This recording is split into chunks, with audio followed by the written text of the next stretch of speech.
வணக்கம். ஜேயின் குரல் வழியில் ஒரு கதை. திரு பட்டுக்கோட்டை பிரபாகர் எழுதிய சிறுகதைகளுள் ஒன்று. கருப்பு மெயில். சங்கரன் கண்ணாடி முன் நின்றிருந்தார், கைகளில் கிளவுஸ் மாட்டிக்கொண்டு. இது துப்பறியும் கதை அல்ல, அனாவசியமாக டென்ஷனை ஏற்படுத்திக் கொள்ள வேண்டாம். தன் தலையின் தீவு திடலுக்கு ஓரங்களில் விழித்த வெள்ளை முடிகளுக்கு சாயம் பூச ஆரம்பித்தார். 10 நிமிஷம் கழித்து முகம் கழுவி பவுடர் தடவி சென்ட் பாட்டிலை தேடினார். இல்லை. ஓ, மீனாட்சி அல்லது கலா எடுத்து சூட்கேஸில் வைத்துக் கொண்டு சென்று விட்டார்களோ? இன்றைக்கு போய்விட்டு நாளை வருவதற்கு எத்தனை ஆர்ப்பாட்டம்! கண்ணாடியை துடைத்து போட்டுக்கொண்டு கையின் முடிச்சை சரி செய்து கொண்ட போது டெலிபோன். சென்று எடுத்தார். ஹலோ, நான் சங்கரன் பேசுறேன். நீங்க? நான் பாலு பேசுறேன் சித்தப்பா. என்னப்பா, என்ன சமாச்சாரம்? என் பெண்ணுக்கு கல்யாணம் நிச்சயம் பண்ணியிருக்கேன். அப்படியா? ரொம்ப சந்தோஷம்.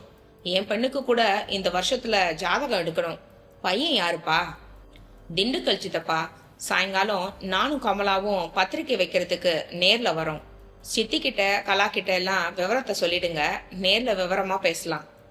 நான் மட்டும்தான் இருக்கேன். உன் சித்தியும் கலாவும் காலையில மதுரைக்கு போயிருக்காங்க, வெங்கடேசன் வீட்டு கல்யாணத்துக்கு. நாளைக்கு வந்துடுவாங்க. அப்போ நாளைக்கு சாயங்காலம் வரோம். வச்சிட்டுமா? சங்கரன் மணிக்கட்டை பார்த்தார். மணி 9:30. டிரைவர், வண்டி ரெடியாப்பா என்றார். வேலைக்காரன் முனுசாமி வந்து, பெட்ரோல் போட எடுத்துக்கிட்டு போயிருக்கானுங்க, வந்துடுவான். முட்டாள், பெட்ரோல் இருக்கா இல்லையான்னு பார்த்து எப்ப போடுறது? ஃபேக்டரிக்கு புறப்படுற சமயத்திலையா? சோஃபாவில் அமர்ந்தார். கடுகடுப்பாய் வீக்லியை புரட்டினார். காருக்காக காத்திருந்தார். ஒரு சிகரெட் கொளுத்தி கொண்டார். மறுபடி டெலிபோன் எடுத்தார்.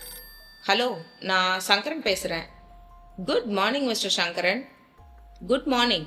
யாரு? குரல் தெரியலையே. தெரியாது உங்களுக்கு, நான் புது முகம். தப்பு, புது குரல். யார் நீ? என் பேர் சரவணன் அல்லது செபாஸ்டியன் அல்லது சலீம். என்ன வேணும் உனக்கு? கொஞ்சம் பணம் வேணும், 50,000. Sorry, wrong number. இது வட்டி கடை இல்லை. கொஞ்சம் இருங்க, போனை வச்சிடாதீங்க. இது வட்டி கடை இல்லைங்கிறதும் கலா இண்டஸ்ட்ரீஸ் உரிமையாளர் சங்கரன் அவர்களோட பங்களானும் நல்லாவே தெரியும். ஹே மிஸ்டர், இது என்ன கலாட்டா? கலாட்டா இல்ல, அதான் முதல்லயே சொன்னேனே, அதுக்காக தான் போன் செஞ்சேன். முட்டாள், வெயிடா போனை. வைக்கிறேன், அதுக்கு முன்னாடி இதை மட்டும் கேளுங்க, அதுக்கப்புறம் போனை வச்சிடுறேன்.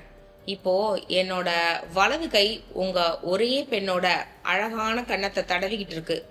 எதிர்க்க ஒரு நாற்காலியில உங்க மனைவி சுத்தமா கட்டப்பட்டு காலையில சாப்பிடலன்னு ஒரு பெரிய துண்டை வாயில அடைச்சு வச்சுக்கிட்டு இருக்காங்க. நீங்க தான் போனை வைக்க சொல்லிட்டீங்களே, வச்சிட்டுமா? சங்கரனுக்கு சிலீர் என்றது. ரத்தம் மண்டைக்கு பாய்ந்தது. ஐயோ, அப்படியா? வச்சிடாத வச்சிடாத, தயவு செஞ்சு ஒன்னும் பண்ணாத, விட்டுடு. அது எப்படி விட முடியும்? எத்தனை திட்டம் போட்டு இதை செஞ்சிருக்கேன். மதுரைக்கு கல்யாணத்துக்கு போக வேண்டியவங்க பாவம் இந்த காத்து வராத ரூம்ல பட்டு புடவை கசங்கா இருக்கிறது பரிதாபமா இருக்கு. டேய் டேய் மாணிக்கம், நான் தான் பேசிக்கிட்டு இருக்கேன்ல, பாவம்டா, அந்த பொண்ணோட ஜாக்கெட்டை கழட்டாத. ஐயோ, என் பொண்ணு ஒன்னும் செஞ்சிடாத. கடவுளே, உனக்கு 50,000 தரேன், அவங்கள விட்டுடு. சவாஷ், இதுதான் வியாபார லட்சணங்கிறது. எங்க இருக்க நீ? விலாசத்தை சொல்லு, நான் பணத்தோட வந்து கொடுத்துட்டு அழைச்சிட்டு போறேன். இந்த பாச்சா தானே நம்ம கிட்ட பழிக்காது. நான் விலாசத்தை சொல்லுவேனா, நீங்க போலீஸ் ஜீப்போட வருவீங்களாம். இல்ல இல்ல இல்ல, நான் போலீஸ்க்கெல்லாம் போக மாட்டேன். அந்த கதையெல்லாம் வேணாம், நல்லா கேட்டுக்கோங்க. இன்னைக்கு சாயங்காலம் 5 மணிக்கு பணத்தை ஒரு சூட்கேஸ்ல வச்சு பூட்டி எடுத்துக்கிட்டு சென்ட்ரலுக்கு வரீங்க. அங்க க்ளோக் ரூம்ல ரசீதையும் சூட்கேஸ் சாவியும் ஒரு கவர்ல போட்டு எடுத்துக்கிட்டு நேரா கன்னிமரா லைப்ரரிக்கு வரீங்க. அரசியல் பிரிவுல 3வது ரேக்ல கீழே இருந்து 4வது தட்டுல த டே குரோனிகா டைடுன்னு அப்படின்னு ஒரு தடிய ஒரு புத்தகம் இருக்கும். அதை தேடி எடுத்து அதுக்குள்ள கவரை வச்சுட்டு திரும்பி பார்க்காம போய் சேர்றீங்க. என் கைக்கு வந்து சேர்ந்ததும் உங்க பொண்டாட்டி பொண்ணு தானா வீடு வந்து சேருவாங்க. இந்த திட்டத்துல எதுவும் குறும்பு பண்ணினா இங்க உங்க மக கிட்ட குறும்பு பண்ணிடுவேன். தினம் 4 ஆப்பிளா? நல்லா சிக்குன்னு இருக்கா உங்க பொண்ணு. நீ சொன்ன மாதிரியே செய்யறேன், அவளை ஒன்னும் செஞ்சிடாத. நீங்க நேர்மையா நடந்துகிட்டா நானும் நேர்மையா நடந்துப்பேன். சாயங்காலம் 5 மணிக்கு சொன்ன மாதிரி செய்யுங்க. போன் வைக்கப்பட்டது. சங்கரன் வியர்வையில் குளித்திருந்தார். இதயம் படக் படக்கென்று அடித்து கொண்டது. பாவி, எத்தனை திட்டமிட்டு மடக்கி கடத்தி போயிருக்கான், என்னென்ன தொந்தரவு செய்கிறானோ. ராஸ்கல், போலீஸ்க்கு போவது வீண் முயற்சி. குரல் சொல்கிறது அவன் எதற்கும் துணிந்தவன் என்று. என்னால் உயிர் சேதத்தையோ வேறு எந்தவித சேதத்தையோ தாங்க முடியாது. என் மனைவி மகள் எனக்கு முழுதாய் வர வேண்டும். 50,000 அழுவதை தவிர வேறு வழியில்லை. மாலை. சென்ட்ரலை விட்டு வெளியே வந்தார் சங்கரன். கையில் சூட்கேஸ் வைத்ததற்கான ரசீது இருந்தது. காரில் ஏறி அமர்ந்தார். ஒரு கவர் எடுத்து சாவியையும் ரசீதையும் கூடவே ஒரு 4 வரி கடிதத்தையும் வைத்தார். நீ சொன்னபடி நான் நடந்து கொண்டு விட்டேன். தயவு செய்து நீயும் நேர்மையாக அவர்களை ஒன்றும் செய்யாமல் அனுப்பி வைத்து விடு. உனக்கு கோடி வணக்கங்கள். கன்னிமரா லைப்ரரிக்கு ஓட்டினார். அவன் சொன்ன புத்தகம் லேசில் அகப்படவில்லை. 1/4 மணி நேரம் கழித்து கண்டுபிடித்தார். அக்கம் பக்கம் பார்த்தார். மும்முரமாய் அவரவர்கள் புத்தகங்களை எடுத்துக்கொண்டிருக்க சடக்கென்று கவரை வைத்து மூடி எடுத்த இடத்தில் வைத்தார்.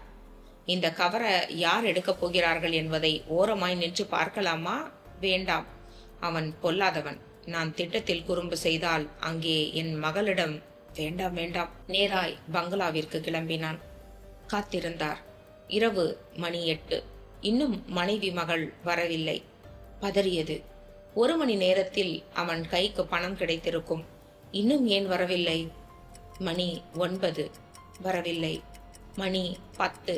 வரவில்லை. பதட்டமாகியது. பதட்டம் அதிகமாகியது. சொன்னபடி பணம் கிடைத்து விட்டது என்பதால் மறுபடி மிரட்டி இன்னும் 50,000 கொண்டு வா என்று சொல்ல போகிறானோ? வெறுப்பாய் டெலிபோனை பார்த்தார். எதிர்பார்த்தது போல் டெலிபோன் ஒலித்தது. சென்று எடுத்தார். ராதா சில்க் பேலஸ் தானே? Sorry, wrong number. மணி 11, 12, 1. தூக்கமும் வரவில்லை, டெலிபோனும் வரவில்லை. சங்கரனின் பதட்டம் உச்சத்தில் இருந்தது. எவனோ ஒரு அந்நியனின் கண்ட்ரோலில் இரவில் திருமணமாக வேண்டிய மகள், மனைவி. கஷ்டமான கற்பனைகள் வயிற்றை அறுத்தது. காலை 10 மணி வரை பார்த்துவிட்டு போலீஸ் ஸ்டேஷன் சென்று விட வேண்டியதுதான் என்று முடிவு செய்தார்.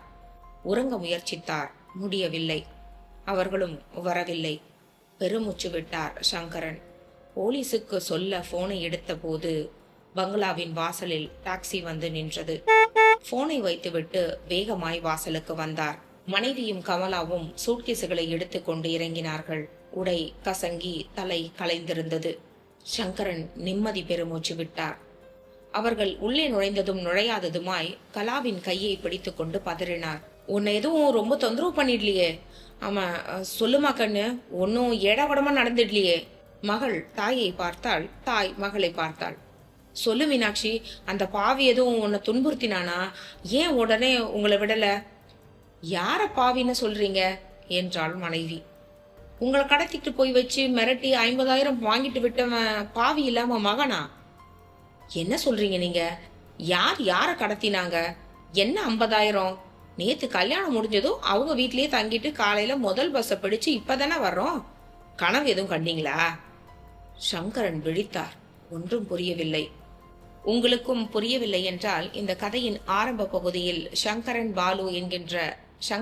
பாலு என்கின்ற தன் உறவினரிடம் பேசியவற்றை மறுபடியும் கேளுங்கள். அவற்றை எதிர்பாராமல் கிடைத்த ஒரு கிராஸ்டாக்கில் ஒரு யுக்தியான மூளை கேட்டிருந்தால்? டெலிபோனில் பேசும்போது மிக அவசியமானால் மட்டுமே உங்கள் விவரங்களை சொல்லுங்கள். முக்கியமான விவரங்களை போனில் பேசாதீர்கள்.